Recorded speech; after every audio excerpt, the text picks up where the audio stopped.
Hi hello friends, welcome to my channel AJ Kuchchu creations.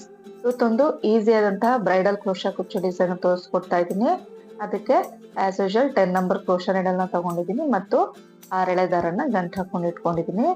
Starting ಅಲ್ಲಿ ಬಟ್ಟೆನ ಸೀದಾ ಇಟ್ಕೊಂಡು ಈ ರೀತಿಯಾಗಿ ಬಟ್ಟೆಗೆ ಲಾಕ್ ನ ಮಾಡ್ಕೊಳ್ಬೇಕು ನಾವು. ಸೊ ಒಂದ್ಸಲ ಬಟ್ಟೆಗೆ ಲಾಕ್ ಮಾಡ್ಕೊಂಡಿದ ನಂತರ ಇಲ್ಲಿಂದ 5 ಚೈನ್ಗಳನ್ನ ಹಾಕೊಳ್ಬೇಕು. 5 ಅಥವಾ 4 ಚೈನ್ ಹಾಕೊಂಡ್ರು ಕೂಡ ನಡೆಯುತ್ತೆ. ಸೊ ಇದು ಸ್ಟಾರ್ಟಿಂಗ್ ಅಲ್ಲಿ ಏನ್ 5 ಚೈನ್ ಹಾಕ್ತಿವಿ, ಇದು ನಾವು ಕುಚ್ಚು ಕಟ್ಟೋದಕ್ಕೋಸ್ಕರ ಹಾಕ್ತಾ ಇರೋದು. ಸೊ 4 ಆದ್ರೂ ಹಾಕೋಬಹುದು, 5 ಆದ್ರೂ ಹಾಕೋಬಹುದು. ನಾನು 5 ಚೈನ್ ಹಾಕಿ ಎಲ್ಲಿಗೆ ಬರುತ್ತೆ ಅಲ್ಲಿಗೆ ಬಟ್ಟೆಗೆ ಲಾಕ್ ಮಾಡ್ಕೊಳ್ತಾ ಇದ್ದೀನಿ. ಸೊ ನೋಡಿ, ಒಂದ್ಸಲ ಬಟ್ಟೆಗೆ ಲಾಕ್ ಮಾಡ್ಕೊಂಡೆ. ಅದಾದ ನಂತರ ಇನ್ನೊಂದ್ಸಲ ಅಂದ್ರೆ ಸೆಕೆಂಡ್ ಟೈಮು ಸಿಂಗಲ್ ಕ್ರೋಶಾ ಮಾಡ್ಕೊಳ್ತಾ ಇದೀನಿ. ಸಿಂಗಲ್ ಕ್ರೋಶಾ ಮತ್ತೆ ಲಾಕ್ ಎರಡು ಕೂಡ ಒಂದೇ. ಸೊ 2 ಸಲ ಬಟ್ಟೆಗೆ ಲಾಕ್ ಆಗಿದೆ. ಈಗ ಮತ್ತೆ ಮೂರನೇ ಸಲ ಲಾಕ್ ನ ಮಾಡ್ಕೊಳ್ತಾ ಇದ್ದೀನಿ. ಸೊ ಸ್ಟಾರ್ಟಿಂಗ್ ಅಲ್ಲಿ 5 ಚೈನ್ ಹಾಕಿ ಎಲ್ಲಿಗೆ ಬರುತ್ತೋ ಅಲ್ಲಿಗೆ ಲಾಕ್ ಮಾಡಿದ ನಂತರ 2 ಸಲ ಎಕ್ಸ್ಟ್ರಾ ಲಾಕ್ ನ ಮಾಡ್ಕೊಂಡಿದೀವಿ. ಅದಾದ ನಂತರ 3 ಚೈನ್ ಹಾಕೊಳ್ಬೇಕು ನೋಡಿ. ಸೊ 3 ಚೈನ್ ಹಾಕಿ ಎಲ್ಲಿಗೆ ಬರುತ್ತೆ ಅಂತ ನೋಡ್ಕೊಂಡು ಕರೆಕ್ಟ್ ಆಗಿ ಬಟ್ಟೆಗೆ ಲಾಕ್ ಮಾಡ್ಕೋಬೇಕು.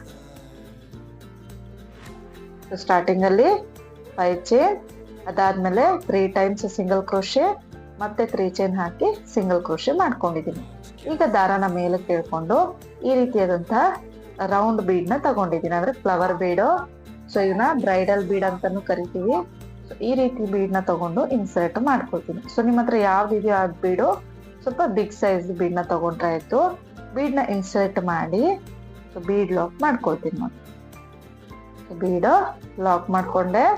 ಈಗ ಎಲ್ಲಿಗೆ ಬರುತ್ತೆ ಅಂತ ನೋಡ್ಕೊಂಡು ಕರೆಕ್ಟ್ ಆಗಿ ಬಟ್ಟೆಗೆ ಲಾಕ್ ಮಾಡ್ಕೋಬೇಕು. ಸೊ ಎಲ್ಲಿಗೆ ಬರುತ್ತೆ ಅಂತ ನೋಡ್ಕೊಂಡು ನೀಡಲ್ನ ಪಾಯಿಂಟ್ ಮಾಡ್ಕೊಂಡು ಬಟ್ಟೆಗೆ ನೀಡಲ್ ಇನ್ಸರ್ಟ್ ಮಾಡಿ ದಾರನ ಮೇಲೆ ಕೇಳ್ಕೊಳ್ಬೇಕು. ಸೂಜಿ ಮೇಲೆ 2 ದಾರ ಇರುತ್ತಲ್ಲ, 2 ದಾರ ಸೇರಿ ಒಂದ್ ಮಾಡ್ಕೋಬೇಕು. ಇದನ್ನ ನಾವು ಸಿಂಗಲ್ ಕ್ರೋಶಾ ಅಂತ ಕರಿತೀವಿ ಅಥವಾ ಲಾಕ್ ಅಂತಾನು ಕೂಡ ಕರಿತೀವಿ. ಈಗ ಇಲ್ಲಿಂದ 7 ಚೈನ್ ಹಾಕೋಬೇಕು. ಸೊ 2 ಸ್ಟೆಪ್ ಅಲ್ಲಿ ಆಗೋದನ್ನ ಈ ಒಂದು ಸ್ಟೆಪ್ ಅಲ್ಲಿ ನಾವು ಫಸ್ಟ್ ಸ್ಟೆಪ್ ನ ಮಾಡ್ಕೊಳ್ತಾ ಇದೀವಿ. ಸೊ 7 ಚೈನ್ ಹಾಕೊಳ್ತೀನಿ. 7 ಚೈನ್ ಹಾಕಿ ಬಟ್ಟೆನ ಚೂರ್ ಈ ರೀತಿ ಉಲ್ಟಾ ಮಾಡ್ಕೊಳ್ಬೇಕಂದ್ರೆ ತಿರುಗಿಸ್ಕೊಳ್ಬೇಕು. ಬೀಡ್ಗಿಂತ ಮುಂಚೆ ಏನ್ ನಾವು ಲಾಕ್ ಮಾಡಿರ್ತೀವಲ್ಲ ಆ ಲಾಕ್ ಮೇಲೆ ಲಾಕ್ ಮಾಡ್ಕೊಳ್ತೀನಿ 7 ಚೈನ್ ನ ಬೀಡ್ಗಿಂತ ಮುಂಚೆ ಇರೋ ಲಾಕ್ಗೆ ಲಾಕ್ ಮಾಡ್ಕೊಂಡೆ. ಅದಾದ ನಂತರ ಮತ್ತೆ 3 ಚೈನ್ ಇರೋ ಜಾಗದಲ್ಲಿ 3 ಚೈನ್ ಹಾಕೊಳ್ತೀನಿ. ಸೊ 3 ಚೈನ್ ಹಾಕಿ ಫಸ್ಟ್ ಲಾಕ್ ಏನ್ ಕಾಣಿಸುತ್ತಲ್ಲ ಸಿಂಗಲ್ ಕ್ರೋಶೆ ಬಟ್ಟೆಗೆ ಹಾಕಿರೋದು, ಆ ಲಾಕ್ ಮೇಲೆ ನೀಡಲ್ನ ಹಾಕಿ ದಾರನ ತಂದು ಲಾಕ್ ಮಾಡ್ಕೊಳ್ತೀನಿ. ಫಸ್ಟ್ ಲಾಕ್ಗೆ ಲಾಕ್ ಮಾಡ್ಕೊಂಡೆ. ಅದಾದ ನಂತರ ಬಟ್ಟೆನ ಸೀದಾ ಇಟ್ಕೊಳ್ಬೇಕು ನೋಡಿ. ಈ ರೀತಿಯಾಗಿ ಸೀದಾ ಇಟ್ಕೊಂಡಿದ ನಂತರ ಸೂಜಿ ಮೇಲೆ 2 ಸಲ ದಾರನ ಸುತ್ಕೋಬೇಕು. 2 ಸಲ ದಾರ ಸುತ್ಕೊಂಡು ಈ ಬೀಡ್ ಹಿಂದ್ಗಡೆ ನಾವು ಏನ್ 7 ಚೈನ್ ಹಾಕಿರ್ತೀವಿ ಅಲ್ಲಿಗೆ ನೀಡಲ್ನ ಹಾಕಿ ದಾರನ ಮೇಲಕ್ಕೆ ತಂದು ಫಸ್ಟ್ 2 ದಾರ ಒಂದ್ ಮಾಡ್ಕೋಬೇಕು. ಅದಾದ ನಂತರ ಸೆಕೆಂಡ್ 2 ದಾರನ ಒಂದ್ ಮಾಡ್ಕೋಬೇಕು. ಮತ್ತೆ ಥರ್ಡ್ 2 ದಾರ ಒಂದ್ ಮಾಡ್ಕೊಳ್ತೀನಿ. ಸೊ ಅಲ್ಲಿಗೆ ಒಂದು ಟ್ರಿಪಲ್ ಕ್ರೋಶಾ ಆಗುತ್ತೆ. ಮತ್ತೆ ಸೂಜಿ ಮೇಲೆ 2 ಸಲ ದಾರ ಸುತ್ಕೊಳ್ತೀನಿ. ಆ 7 ಚೈನ್ ಗ್ಯಾಪ್ ಏನಿದೆ ಅಲ್ಲಿಗೆ ನೀಡಲ್ ಹಾಕಿ ದಾರನ ತಂದು ಫಸ್ಟ್ 2 ದಾರ ಒಂದ್ ಮಾಡ್ಕೋಬೇಕು. ಸೆಕೆಂಡ್ 2 ದಾರನ ಒಂದ್ ಮಾಡ್ಕೊಳ್ತೀನಿ. ಮತ್ತೆ ಥರ್ಡ್ 2 ದಾರ ಒಂದ್ ಮಾಡ್ಕೊಳ್ತೀನಿ. ಸೊ ಈ ರೀತಿಯಾಗಿ ಟ್ರಿಪಲ್ ಕ್ರೋಶಗಳನ್ನ ಈ ಒಂದು 7 ಚೈನ್ ಗ್ಯಾಪ್ ಅಲ್ಲಿ ಫಿಲ್ ಮಾಡ್ಕೋಬೇಕಾಗತ್ತೆ. ಸೊ ನೀವು ಬೇಕಿದಲ್ಲಿ ಡಬಲ್ ಕ್ರೋಶಾನು ಕೂಡ ಹಾಕೊಳ್ಬಹುದು. ಟ್ರಿಪಲ್ ಕ್ರೋಶಾ ಇನ್ನೂ ನೀಟಾಗಿ ಬರುತ್ತೆ, ಡಿಸೈನ್ ಮತ್ತೆ ವರ್ಕ್ ನೀಟಾಗಿ ಗೊತ್ತಾಗುತ್ತೆ ಅನ್ನೋದಕ್ಕೋಸ್ಕರ ಅಷ್ಟೇ. ಟ್ರಿಪಲ್ ಕ್ರೋಶಾನು ಕೂಡ ಜಾಸ್ತಿ ಲೆಂತ್ ಆಗಿ ಮಾಡ್ಕೊಳ್ಳೋ ಹಾಗಿಲ್ಲ, ಎಷ್ಟಾಗುತ್ತೋ ಅಷ್ಟು ಚಿಕ್ಕದಾಗಿ ದಾರನ 2ಕ್ಕೊಂದು ಮಾಡ್ಕೊಳ್ಬೇಕಾಗತ್ತೆ. ಸೊ ಬೇಕಿದ್ರೆ ನೀವು ಡಬಲ್ ಕ್ರೋಶಾನು ಕೂಡ ಬಳಸ್ಕೊಳ್ಬಹುದು. ಸೊ ಈ ರೀತಿಯಾಗಿ ನಾನಿಲ್ಲಿ ಒಟ್ಟು 15 ಟ್ರಿಪಲ್ ಕ್ರೋಶಾಗಳನ್ನ ಮಾಡ್ಕೊಳ್ತೀನಿ 7 ಚೈನ್ ಗ್ಯಾಪ್ ಅಲ್ಲಿ. ಸ್ಟಾರ್ಟಿಂಗ್ ಅಲ್ಲಿ ನಾವು ಬ್ಯಾಕ್ ಸೈಡ್ ಇಂದ ಒಂದ್ಸಲ 3 ಚೈನ್ ಹಾಕಿ ಲಾಕ್ ಮಾಡಿರ್ತೀವಲ್ಲ, ಅದನ್ನ ಒಂದು ಕಂಬ ಅಂತ ಕನ್ಸಿಡರ್ ಮಾಡ್ಕೊಂಡ್ರೆ ಒಟ್ಟು 16 ಕಂಬಗಳಾಗುತ್ತೆ. 15 ಟ್ರಿಪಲ್ ಕ್ರೋಶಾ ಪ್ಲಸ್ 3 ಚೈನ್ ಹಾಕಿರೋದು ಬ್ಯಾಕ್ ಸೈಡ್ ಇಂದ ಒಟ್ಟು 16 ಕಂಬಗಳು. ಈಗ ಲಾಸ್ಟ್ ಅಲ್ಲಿ ಸೂಜಿ ಮೇಲೆ ಒಂದ್ಸಲ ದಾರ ಸುತ್ಕೊಳ್ತೀನಿ. ಬೀಡ್ ಆದ್ಮೇಲೆ ಏನ್ ಲಾಕ್ ಮಾಡಿರ್ತೀವಲ್ಲ ಅಲ್ಲಿಗೆ ಒಂದು ಡಬಲ್ ಕ್ರೋಶೆ ಮಾಡ್ಕೊಳ್ತೀನಿ ನೋಡಿ. ಸೊ 15 ಟ್ರಿಪಲ್ ಕ್ರೋಶಾ, ಲಾಕ್ ಮೇಲೆ ಒಂದು ಡಬಲ್ ಕ್ರೋಶೆ ಮಾಡ್ಕೊಳ್ತೀನಿ. ಸೊ ಈ ರೀತಿ ಕಾಣಿಸುತ್ತೆ.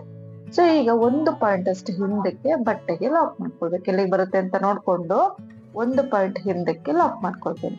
ಮತ್ತೆ ಈಗ ಎಕ್ಸ್ಟ್ರಾ 2 ಟೈಮ್ಸ್ ಲಾಕ್ ಮಾಡ್ಕೋಬೇಕು. ಆರ್ಚ್ ಆದ್ಮೇಲೆ ಒಟ್ಟು 3 ಸಲ ಬಟ್ಟೆಗೆ ಲಾಕ್ ನ ಮಾಡ್ಕೊಳ್ಬೇಕಾಗತ್ತೆ ಅಥವಾ ಸಿಂಗಲ್ ಕ್ರೋಶನ ಮಾಡ್ಕೋಬೇಕಾಗುತ್ತೆ. ಇದಾದ ನಂತರ ಮತ್ತೆ 5 ಚೈನ್ ಹಾಕೊಳ್ತೀನಿ. ಸೊ ಕುಚ್ಚು ಕಟ್ಟೋದಿಕ್ಕೆ 5 ಚೈನ್ ಬೇಕಲ್ಲ, ಹಾಗಾಗಿ 5 ಚೈನ್ ಹಾಕಿ ಲಾಕ್ ನ ಮಾಡ್ಕೊಳ್ತೀನಿ. ಈಗ ಮತ್ತೆ ಎಕ್ಸ್ಟ್ರಾ 2 ಟೈಮ್ಸ್ ಸಿಂಗಲ್ ಕ್ರೋಶನ್. 5 ಚೈನ್ ಏನ ಹಾಕ್ತಿವಲ್ಲ ಅದ್ರ ಅಕ್ಕಪಕ್ಕದಲ್ಲಿ 3 ಸಿಂಗಲ್ ಕ್ರೋಶ ಬರ್ಬೇಕಾಗುತ್ತೆ. ಇದನ್ನ ನೆನ್ಪಿಟ್ಕೊಂಡ್ರೆ ಆಯ್ತು ಅಷ್ಟೇ. 3 ಸಿಂಗಲ್ ಕ್ರೋಶ ಆದ್ಮೇಲೆ ಈಗ 3 ಚೈನ್ ಹಾಕೊಳ್ಳೋದು.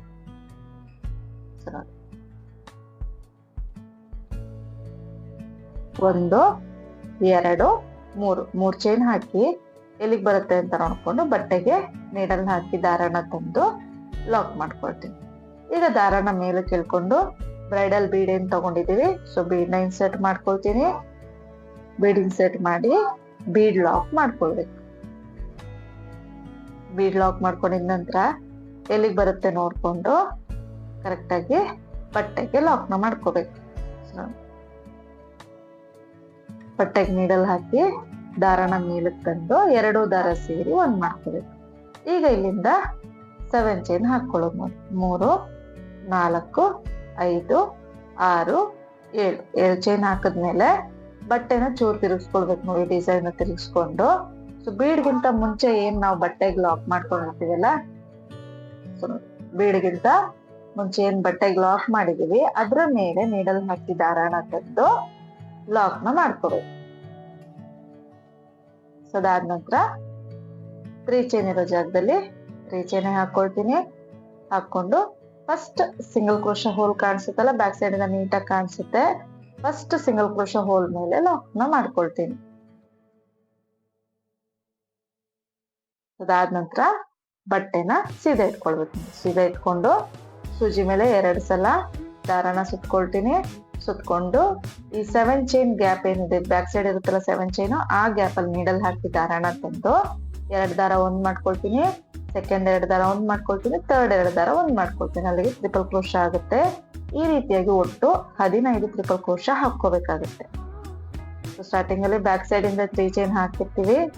ಸೊ ಅದನ್ನ ಒಂದು ಕಂಬ ಅಂತ ಕನ್ಸಿಡರ್ ಮಾಡ್ಕೊಂಡ್ರೆ ಒಟ್ಟು 16 ಕಂಬಗಳಾಗುತ್ತೆ. So 15 triple crochet plus 1 back side ಇಂದ 3 ಚೈನ್ ಹಾಕಿರೋದು ನೋಡಿ. ಈ ರೀತಿ 15 ಟ್ರಿಪಲ್ ಕ್ರೋಶ ಹಾಕೊಂಡಾದ್ಮೇಲೆ ಲಾಸ್ಟ್ ಅಲ್ಲಿ ಸುಜಿ ಮೇಲೆ ಒಂದ್ಸಲ ದಾರ ಸುತ್ಕೊಳ್ತೀನಿ. ಬೀಡ್ ಆದ್ಮೇಲೆ ಲಾಕ್ ಮಾಡಿರ್ತೀವಲ್ಲ ಬಟ್ಟೆಗೆ, ಆ ಲಾಕ್ ಮೇಲೆ ನೀಡಲ್ ಹಾಕಿ ದಾರನ ತಂದು ಫಸ್ಟ್ 2 ದಾರ 1 ಮಾಡ್ಕೊಳ್ತೀನಿ. ಸೆಕೆಂಡ್ 2 ದಾರ 1 ಮಾಡ್ಕೊಳ್ತೀನಿ. ಡಬಲ್ ಕ್ರೋಶ ಮಾಡ್ಕೊಳ್ತೀನಿ ನೋಡಿ. ಈ ರೀತಿಯಾಗಿ ಕಾಣಿಸುತ್ತೆ ಡಿಸೈನು. ಸೊ 1 ಪಾಯಿಂಟ್ ಅಷ್ಟು ಹಿಂದಕ್ಕೆ ಎಲ್ಲಿಗೆ ಬರುತ್ತೋ ಅಲ್ಲಿಂದ ಬಟ್ಟೆಗೆ ಲಾಕ್ ಮಾಡ್ಕೊಳ್ತೀನಿ.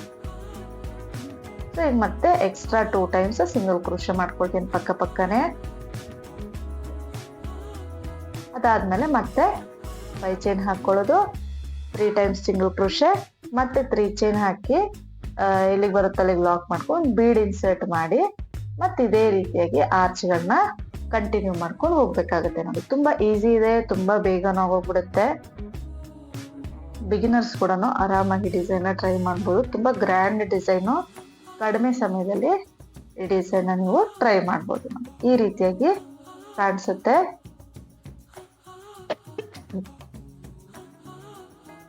ಆರ್ಚ್ ಒಂಚೂರು ಬೆಂಡ್ ಆಗಿರೋ ತರ ಕಾಣಿಸ್ಬೋದು ಪೂರ್ತಿ ಆದ್ಮೇಲೆ. ಸೊ ನೆಕ್ಸ್ಟ್ ಸ್ಟೆಪ್ ಆದ್ಮೇಲೆ ನೀಟಾಗಿ ಸೊ ಎಂಡಿಂಗ್ ವರ್ಗ ಹಾಕಿದ್ಮೇಲೆ ಈ ರೀತಿ ಕಾಣಿಸುತ್ತೆ. ಸೊ ನೆಕ್ಸ್ಟ್ ಸ್ಟೆಪ್ ಸೆಕೆಂಡ್ ಮತ್ತು ಲಾಸ್ಟ್ ಸ್ಟೆಪ್ ಕಾಂಟ್ರಾಸ್ಟ್ ಕಲರ್ ದಾರ 6 ಎಳೆ ದಾರನೇ ಗಂಟು ಹಾಕೊಂಡು ತಗೊಂಡಿದೀನಿ. ಸ್ಟಾರ್ಟಿಂಗ್ ಅಲ್ಲಿ ಬಟ್ಟೆಗೆ ಲಾಕ್ ಮಾಡ್ಕೊಳ್ತೀನಿ. ಅದಾದ ನಂತರ 5 ಚೈನ್ ಹಾಕೋಬೇಕು. 5 ಚೈನ್ ಹಾಕಿ ಫಸ್ಟ್ ಸಿಂಗಲ್ ಕ್ರೋಶ ಏನ್ ಮಾಡಿರ್ತೀವಲ್ಲ ಬಟ್ಟೆಗೆ, ಆ ಸಿಂಗಲ್ ಕ್ರೋಶ ಮೇಲೆ ಲಾಕ್ ನ ಮಾಡ್ಕೊಳ್ತೀನಿ. ಅದಾದ ನಂತರ ಸೊ ಸ್ಟಾರ್ಟಿಂಗ್ ಅಲ್ಲಿ ಬೇಸ್ ಹಾಕಿರ್ತೀವಲ್ಲ 3 ಚೈನ್ ಮತ್ತೆ ಬ್ಯಾಕ್ ಸೈಡ್ ಇಂದ 3 ಚೈನ್ ಹಾಕಿರ್ತೀವಲ್ಲ ಅದೆರಡರ ಮಧ್ಯದಲ್ಲಿ ಗ್ಯಾಪ್ ಇರುತ್ತಲ್ಲ ಅಲ್ಲಿಗೆ ನೀಡಲ್ ಹಾಕಿ ದಾರನ ತಂದು ಲಾಕ್ ಮಾಡ್ಕೊಳ್ತೀನಿ. ಅಂದ್ರೆ ಸಿಂಗಲ್ ಕ್ರೋಶ ಮಾಡ್ಕೊಳ್ತೀನಿ. ಅದಾದ ನಂತರ ದಾರನ ಮೇಲೆ ಕೇಳ್ಕೊಂಡು ಮೀಡಿಯಂ ಸೈಜ್ ಬೀಡ್ ನ ನಾನು ಇಲ್ಲಿ ತಗೊಂಡಿದ್ದೀನಿ. ಅಂದ್ರೆ ನಾರ್ಮಲ್ ನಾವು ಸ್ಮಾಲ್ ಸೈಜ್ ಬಳಸ್ತೀವಲ್ಲ ಅದಕ್ಕಿಂತ ಚೂರ್ಸ್ 1 ಸೈಜ್ ಅಷ್ಟು ದೊಡ್ಡದು ಬೀಡ್ ನ ಇನ್ಸರ್ಟ್ ಮಾಡಿ 2 ಕಂಬನ ಬಿಡಬೇಕು ನೋಡಿ. ನಾವು ಬ್ಯಾಕ್ ಸೈಡ್ ಇಂದ ಹಾಕಿರೋ 3 ಚೈನ್ ಮತ್ತೆ ಫಸ್ಟ್ ಟ್ರಿಪಲ್ ಕ್ರೋಶೆ ಮಧ್ಯದಲ್ಲಿ ನೀಡಲ್ ಹಾಕಿ ದಾರನ ತಂದು ಲಾಕ್ ಮಾಡ್ಕೊಳ್ತೀನಿ 2 ಕಂಬ ಬಿಟ್ಟು. ಮತ್ತೆ ಬೀಡ್ ಇನ್ಸರ್ಟ್ ಮಾಡ್ತೀನಿ, 2 ಕಂಬನ ಬಿಟ್ಟು ನೆಕ್ಸ್ಟ್ ಗ್ಯಾಪ್ ಏನಿರುತ್ತಲ್ಲ ನೋಡಿ 1 2 ಕಂಬ ಆದ್ಮೇಲೆ 3ನೇ ಕಂಬದ ಮಧ್ಯದಲ್ಲಿ ನೀಡಲ್ ಹಾಕಿ ದಾರನ ತಂದು ಲಾಕ್ ಮಾಡ್ಕೊಳ್ತೀನಿ. ಮತ್ತೆ ಬೀಡ್ ಇನ್ಸರ್ಟ್ ಮಾಡ್ತೀನಿ, ಬೀಡ್ ಇನ್ಸರ್ಟ್ ಮಾಡಿ 1 2 ಕಂಬ ಆದ್ಮೇಲೆ ನೀಡಲ್ ಇನ್ಸರ್ಟ್ ಮಾಡಿ ಲಾಕ್ ನ ಮಾಡ್ಕೊಳ್ತೀನಿ. ಹೋಲ್ ಗ್ಯಾಪ್ ಮೇಲೆ ನಾನು ಲಾಕ್ ಮಾಡ್ಕೊಳ್ತಾ ಇಲ್ಲ, ಟ್ರಿಪಲ್ ಕ್ರೋಶೆ ಹೋಲ್ ಗ್ಯಾಪ್ ಮೇಲೆ 2 ಕಂಬಗಳ ಮಧ್ಯೆ ಲಾಕ್ ನ ಮಾಡ್ಕೊಳ್ತಾ ಇದ್ದೀನಿ. ಸೊ ನಾನಿಲ್ಲಿ ಮೀಡಿಯಂ ಸೈಜ್ ಬೀಡ್ ಬಳಸಿರೋದ್ರಿಂದ 2 ಕಂಬಕ್ಕೆ 1 ಬೀಡ್ ಅಂತರ ಹಾಕಿ ಲಾಕ್ ನ ಮಾಡ್ಕೊಳ್ತಾ ಇದ್ದೀನಿ.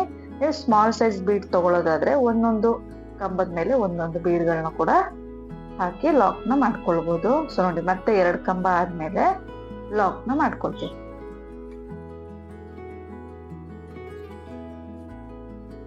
ಮತ್ತೆ ಬೀಡ್ ಇನ್ಸರ್ಟ್ ಮಾಡೋದು, ಮತ್ತೆ 2 ಕಂಬ ಆದ್ಮೇಲೆ ನೀಡಲ್ ಇನ್ಸರ್ಟ್ ಮಾಡಿ ಲಾಕ್ ಮಾಡ್ಕೊಳ್ತೀನಿ. ನೀವು ಬೇಕಿದ್ದಲ್ಲಿ ಇಲ್ಲಿ ಹಾಫ್ ಡಬಲ್ ಕ್ರೋಶೆ ಕೂಡ ಹಾಕೊಳ್ಬಹುದು, ಅವಾಗ ಒಂದ್ ಸ್ವಲ್ಪ ತಿಕ್ಕಾಗಿ ಕಾಣಿಸುತ್ತೆ.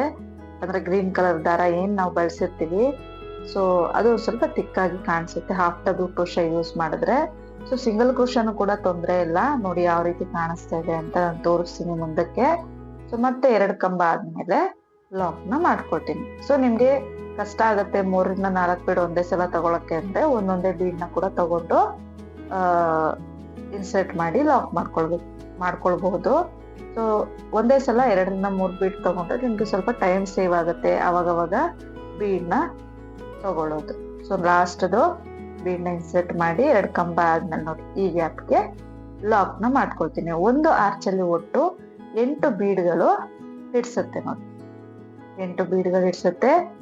ಅಲ್ಲಿ ಬೀಡ್ ಲಾಕ್ ಮಾಡ್ಕೊಳ್ತೀನಿ ಲಾಸ್ಟ್ ಅಲ್ಲಿ, ಸಿಂಗಲ್ ಕ್ರೋಶೆ ಮಾಡ್ಕೊಂಡಿದ ನಂತರ ಲಾಸ್ಟ್ ಸಿಂಗಲ್ ಕ್ರೋಶೆ ಮೇಲೆ ಲಾಕ್ ಮಾಡ್ಕೊಳ್ತೀನಿ. ಲಾಸ್ಟ್ ಸಿಂಗಲ್ ಕ್ರೋಶೆ ಮೇಲೆ ಲಾಕ್ ಮಾಡ್ಕೊಂಡೆ. ಅದಾದ ನಂತರ 5 ಚೈನ್ ಇರೋ ಜಾಗದಲ್ಲಿ 5 ಚೈನ್ ಹಾಕೊಳ್ತೀನಿ. ಹಾಕೊಂಡು ಫಸ್ಟ್ ಸಿಂಗಲ್ ಕ್ರೋಶೆ ಗ್ಯಾಪ್ ಏನ್ ಹೋಲ್ ಕಾಣಿಸುತ್ತಲ್ಲ ಆ ಸಿಂಗಲ್ ಕ್ರೋಶೆ ಮೇಲೆ ಲಾಕ್ ನ ಮಾಡ್ಕೊಳ್ತೀನಿ. ಈಗ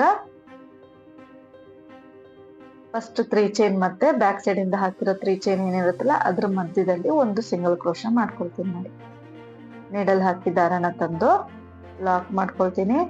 ಅದಾದ ನಂತರ ದಾರನ ಮೇಲೆ ಕೇಳ್ಕೊಳ್ಬೇಕು, ಮೇಲೆ ಕೇಳ್ಕೊಂಡು ಬೀಡ್ ನ ಇನ್ಸರ್ಟ್ ಮಾಡ್ಕೊಳ್ತೀನಿ. ಸೊ ಮೀಡಿಯಂ ಸೈಜ್ ಬೀಡ್ ನ ತಗೊಂಡಿದ್ದೀನಿ, ಒಂದು ಬೀಡ್ ಇನ್ಸರ್ಟ್ ಮಾಡ್ತೀನಿ.